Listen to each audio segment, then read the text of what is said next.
আমাদের দেশে প্রাপ্ত 4 প্রজাতির হরিণের মধ্যে চিত্রা হরিণ ছাড়া বাকি 3টি প্রজাতি বিপন্ন।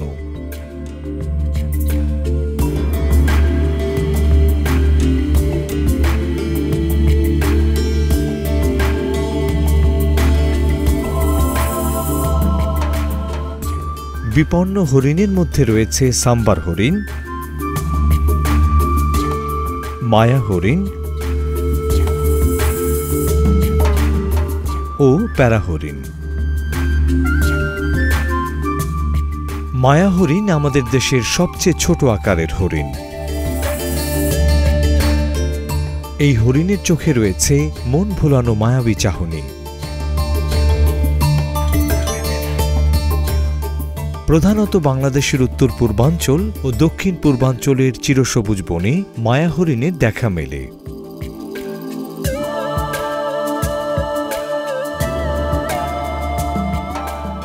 বাংলাদেশে প্রাপ্ত হরিণের সবচেয়ে বড় প্রজাতিটি হল সাম্বার হরিণ।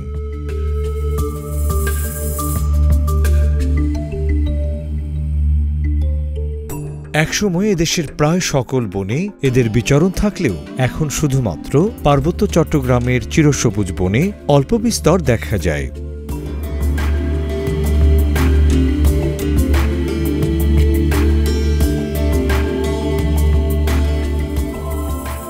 চামড়া ও মাংসের জনপ্রিয়তার কারণে অবৈধভাবে হরিণগুলো শিকার হচ্ছে।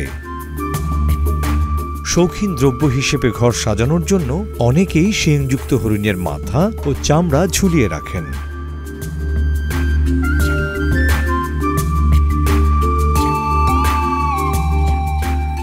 শখের বশবর্তী হয়ে এই ধরনের কাজ শিকারীদের উদ্বুদ্ধ করে হরিণের জীবন বিপন্ন করে তুলছে। এছাড়া বাংলাদেশের বনাঞ্চলে এবং বসতবাড়ির আশেপাশের ঝোপঝাড়ে একসময় শেয়াল, বাগদাস, বেজি, কাঠবেড়ালি, সজারু ইত্যাদি ছোট বড় স্তন্যপায়ীদের প্রচুর পরিমাণে দেখা যেত।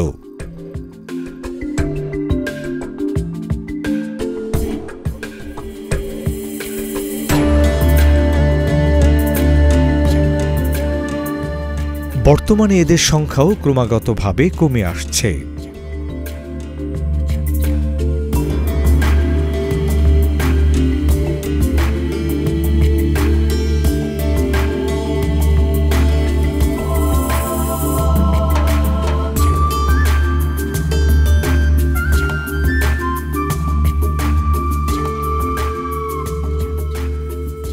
দেশের অভ্যন্তরীণ নদী, মোহনা, কক্সবাজার ও টেকনাফ অঞ্চলের সমুদ্র উপকূল, সুন্দরবন এলাকা এবং বঙ্গোপসাগরের সোয়াচাপ নো গ্রাউন্ড অঞ্চলে বিভিন্ন প্রজাতির জলজ স্তন্যপায়ী প্রাণীর দেখা মেলে। ডাঙার স্তন্যপায়ী প্রাণীদের থেকে এরা দেখতে একেবারেই ভিন্ন।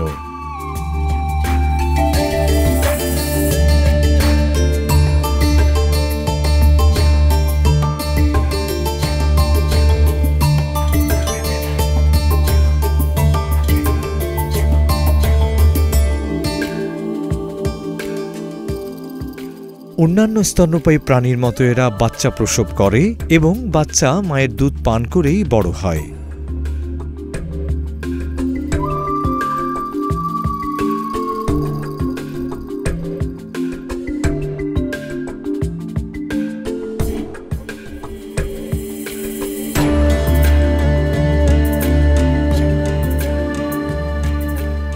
নানাভাবে জলজ পরিবেশ ক্ষতিগ্রস্ত হওয়ায় জলজ এই স্তন্যপায়ী প্রাণীগুলো রয়েছে হুমকির মুখে।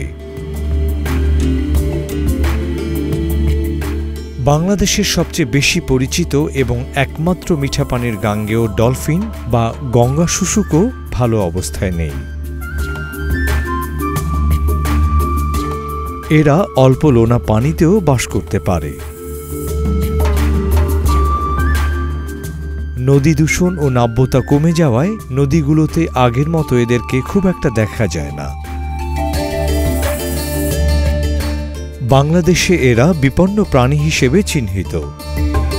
খাদ্যাভাব, আবাসস্থল ও প্রজনন ক্ষেত্র ধ্বংস হওয়ায় বাংলাদেশের বিপন্ন স্তন্যপায়ী প্রাণীর সংখ্যা দিন দিন বেড়েই চলেছে।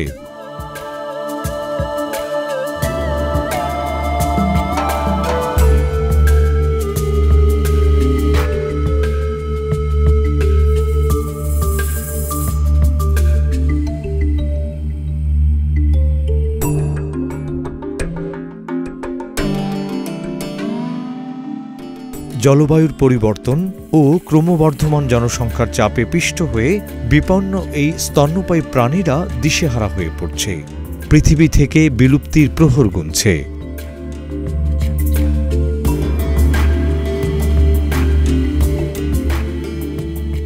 এছাড়া কীটনাশক, কলকারখানার দূষিত বর্জ্য, হাসপাতালের বিষাক্ত পদার্থ, জাহাজের নির্গত তেলে জলজ পরিবেশও দূষিত হচ্ছে।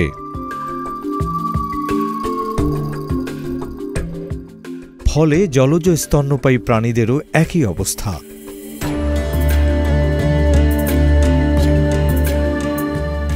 আবার অনেকেই অবৈধভাবে স্তন্যপায়ী প্রাণীকে খাদ্য হিসেবে গ্রহণ করছে, শিকার করছে বিলাসী সামগ্রী তৈরিতে।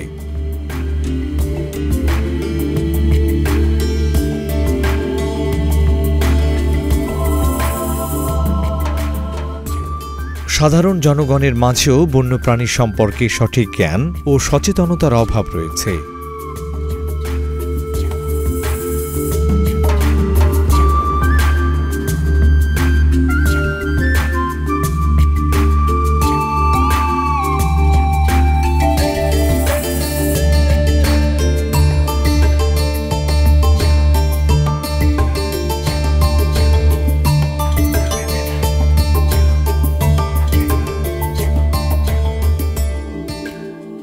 প্রকৃতির প্রতি এরকম বিরূপ কর্মকাণ্ড চলতে থাকলে এখনও যে স্তন্যপায়ী প্রাণীরা টিকে আছে, অদূর ভবিষ্যতে তারাও হয়তো বিলুপ্ত হয়ে যাবে। ফলে এদের উপর নির্ভরশীল অন্যান্য প্রাণী প্রজাতিও ব্যাপকভাবে ক্ষতিগ্রস্ত হবে।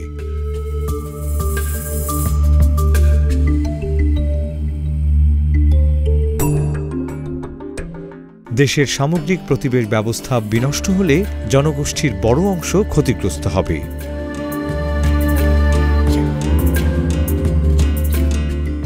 এজন্য অতি দ্রুত খাদ্যের যোগান ও প্রাকৃতিক আবাস ফিরিয়ে দিয়ে এই প্রাণীগুলোকে বিলুপ্তির হাত থেকে রক্ষায় এগিয়ে আসতে হবে আমাদের সবাইকে।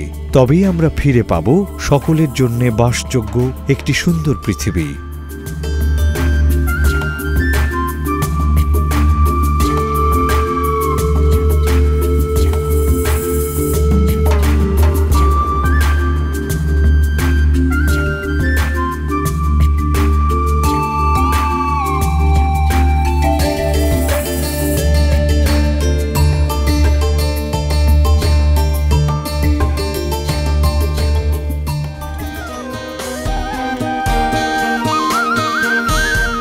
দর্শক মণ্ডলী, আমরা তখন দেখলাম বাংলাদেশের বিপন্ন স্তন্যপায়ী প্রাণী নিয়ে বিস্তারিত প্রতিবেদন।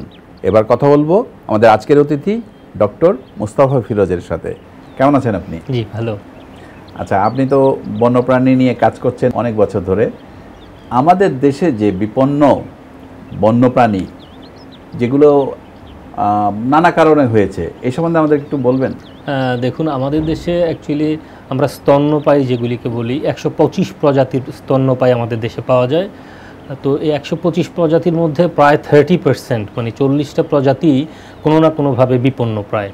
এগুলির মধ্যে আমাদের বানর জাতীয় যে প্রাণীগুলি, এরা বেশি ইফেক্টেড এবং বিভিন্ন কারণেই এরা বিপন্নপ্রায় হচ্ছে।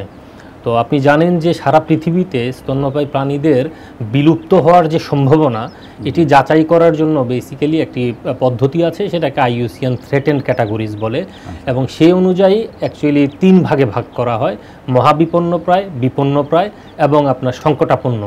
তো এই 3 গ্রুপ মিলিয়ে আমাদের 125টার মধ্যে প্রায় 40টা প্রজাতি বিপন্নপ্রায়। আচ্ছা, আমাদের এই বাংলাদেশে যে স্তন্যপায়ীগুলো সবচেয়ে বেশি খারাপ অবস্থায়, সেগুলো কোনগুলো? এগুলির মধ্যে হচ্ছে আমাদের বানর জাতীয় যেগুলি 10টি প্রজাতি, আপনারা জানেন আমাদের বাংলাদেশে বানর এবং এপস যেগুলি 10 প্রজাতির পাওয়া যায়, তার মধ্যে 8টি কিন্তু মহা বিপন্ন আমাদের দেশে। আবার মাংসাশী যেগুলি, আমাদের বাংলাদেশে 27 প্রজাতির মাংসাশী স্তন্যপায়ী প্রাণী পাওয়া যায়, আমরা কার্নিভোরস বলি। এর মধ্যে 21টি প্রজাতি কিন্তু আপনার সংকটাপন্ন বা আমরা বলি বিপন্নপ্রায়। আবার আমরা যদি তার ভিতরে আরও বেশি দেখি, আমাদের যে বিড়াল জাতীয় মানে বাঘ জাতীয় যে গ্রুপ স্তন্যপ্রায়ী, তার মধ্যে আছে আমাদের প্রায় 8টি প্রজাতি, তার 7টাই হচ্ছে মহা বিপন্ন। আরেকটা গ্রুপ হচ্ছে যেগুলি খুরওয়ালা আমরা বলি, আমাদের ডিয়ার এবং আমাদের যে বোর আছে, ওয়াইল্ড বোর, এই গ্রুপটাও খুবই বিপন্নপ্রায়। আচ্ছা, এদের বিপন্ন হওয়ার মূল কারণগুলো কি? আমাদের দেশে যেহেতু মানুষের সংখ্যা অনেক বেড়ে যাচ্ছে, বিভিন্ন বন এবং আমরা হোমস্টেড গার্ডেন যেগুলি বলি, এগুলি ধ্বংস হয়ে যাচ্ছে, এবং মানুষের বসতি বাড়ার পরিপ্রেক্ষিতে দেখা যাচ্ছে যে স্তন্যপায়ী প্রাণীদের নেচারে থাকার সুযোগ এবং সুবিধাগুলি কমে আসছে, এবং এই কারণেই প্রধানত দেখা যাচ্ছে আমাদের এদের সংখ্যা কমে যাচ্ছে। আচ্ছা, প্রকৃতিতে এই ধরনের প্রাণীগুলো কি ধরনের ভূমিকা রাখছে ভারসাম্য রক্ষায়? ইকোলজি বলি বা ইকোসিস্টেমে প্রত্যেকটা প্রাণীরই কিন্তু একটা ভূমিকা আছে। এখন সুন্দরবনে যদি বাঘ না থাকে তাহলে হরিণের সংখ্যা কিন্তু বাড়তে থাকবে, আবার বাঘ থাকলে হরিণ যদি না থাকে তাইলে বাঘের পপুলেশন বাড়বে না। ফলে প্রত্যেকটা প্রাণী কিন্তু তার রোল প্লে করে। ফলে আমরা যে আমাদের বাড়ির আশেপাশে যেসব জঙ্গল ক্যাট দেখি বা আমরা যে ফিশিং ক্যাটগুলি দেখি, এদেরও কিন্তু একটা রোল থাকে। ফলে আমরা যদি হাওড় এলাকায় যাই, সেখানে কিন্তু আমরা ফিশিং ক্যাট দেখি। এরা যে শুধু মাছ খায় তা কিন্তু না, এরা আমাদের যে ছোট ইঁদুর জাতীয় যে প্রাণীগুলি, এগুলিও এরা খেয়ে কন্ট্রোল করে থাকে। ফলে নেচারে এক ধরনের ব্যালেন্স তৈরিতে প্রত্যেকটা স্তন্যপায়ী কিন্তু রোল প্লে করে। আচ্ছা, আমাদের দেশে তো বেশ দিন দিন হাতির সংখ্যা কমে যাচ্ছে এবং কমে গেছে অনেক, তো এর মূল কারণ কি? মানে এই হাতি যে কমে গেছে সেটার কি কারণ? হিল ট্র্যাক্সই বেসিক্যালি আমাদের হাতিগুলি পাওয়া যায়। আমরা দেখছি বিভিন্ন কারণেই কিন্তু আমাদের পাহাড়গুলি পরিবর্তিত হচ্ছে, ইন্ডাস্ট্রি হচ্ছে, ফলে হাতিদের বাসস্থান কিন্তু কমে যাচ্ছে, এবং এই কমে যাওয়ার পরিপ্রেক্ষিতে ওদের খাদ্যও কমে যাচ্ছে, এবং এই কারণে আমরা দেখছি যে আমাদের এই মেগাফোনাটি আস্তে আস্তে কমে যাচ্ছে। মূলত তাহলে কি খাদ্য এবং তাদের বাসস্থান, এক্স্যাক্টলি দুটো মিলেই তাদের কারণ খাদ্য কমে যাওয়ার, তার এরিয়াতে সে প্রচুর পরিমাণে না পায়, সে কিন্তু বংশবৃদ্ধি করতে পারে না। এটা প্রতিটা স্তন্যপায়ী প্রাণীর জন্যই। তো এখন আমরা তো প্রত্যেকটা জায়গাকেই কনভার্ট করে ফেলছি, আমাদের কাল্টিভেটেড ল্যান্ডের জন্য হোক অথবা আমাদের হিউম্যান সেটেলমেন্ট তৈরি করার জন্যই হোক।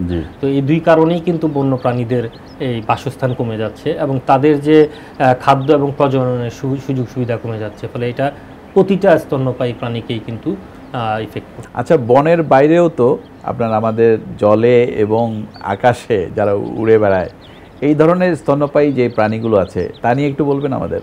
জলজ স্তন্যপায়ী প্রাণী যেগুলি, এগুলি প্রায় 13টি প্রজাতি আমাদের দেশে পাওয়া যায়। এর মধ্যে আমরা জানি শুশুক, যেটা ডলফিন, এবং এই গ্রুপগুলিও কিন্তু আমাদের দেশে বিপন্নপ্রায়, এবং কিছু কিছু আছে যেগুলি মহাবিপন্নপ্রায়।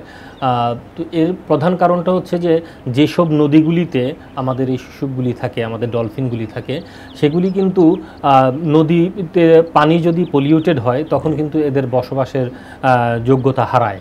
আপনারা হয়তো জানেন যে আমাদের যে বে অফ বেঙ্গলে 3টি তিমি স্পিসিস আছে, যেগুলি ওয়ার্ল্ড ওয়াইডই কিন্তু বিপন্নপ্রায়। তারপরেও কিন্তু আমরা আমাদের এই বে অফ বেঙ্গলে এই প্রজাতিগুলি দেখে থাকি।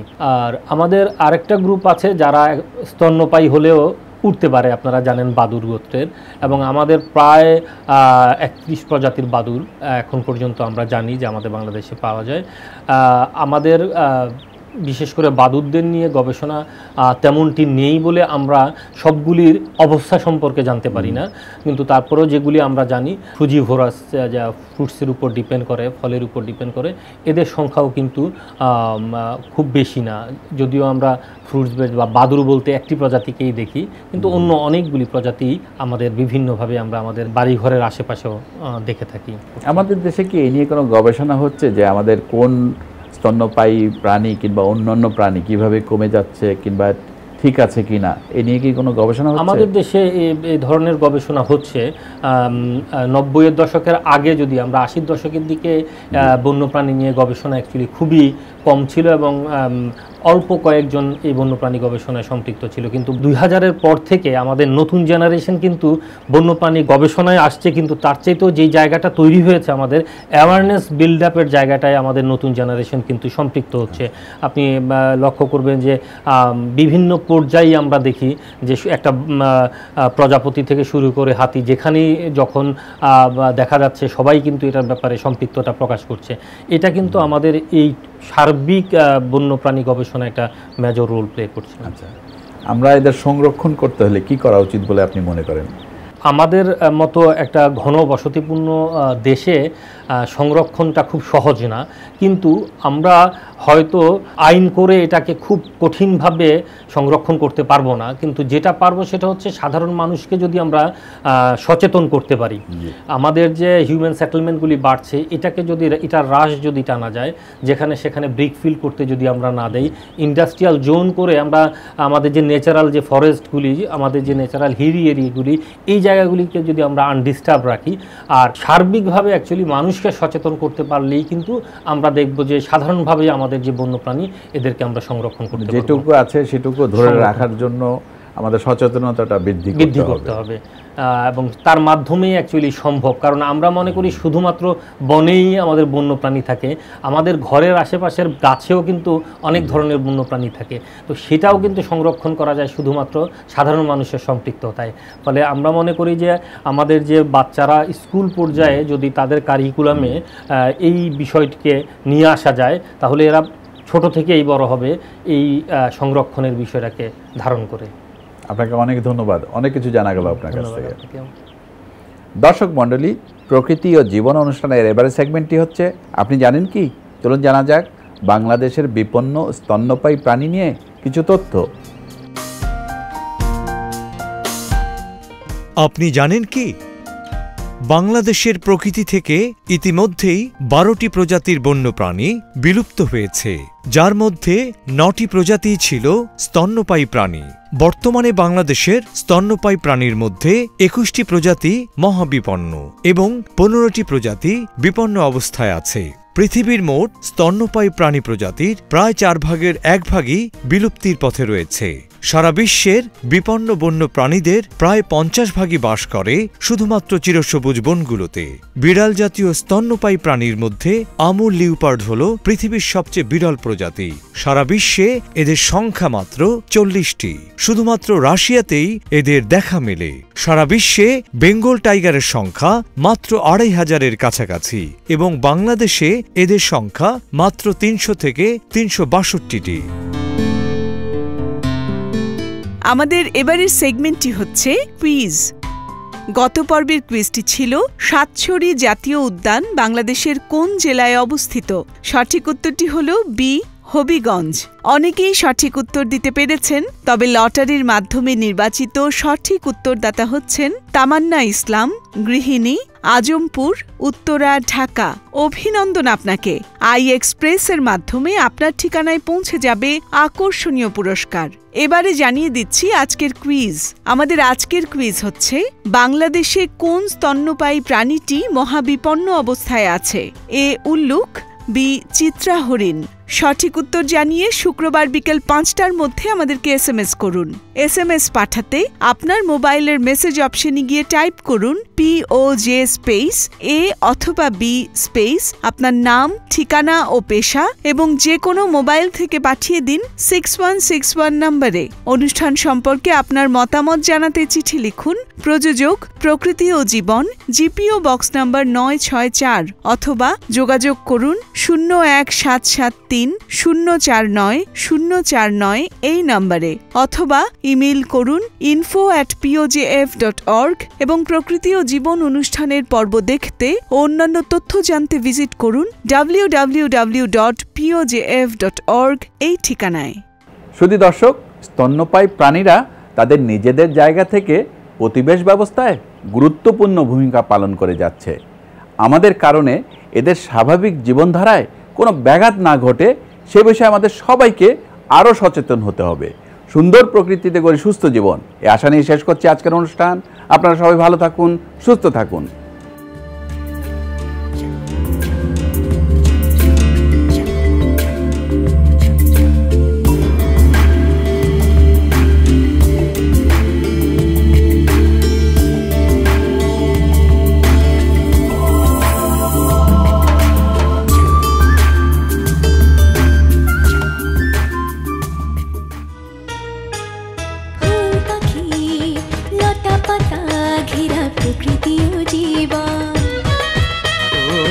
সুন্দর পৃথিবী, মায়াময় প্রকৃতি, বাসবো ভালো সারাক্ষণ।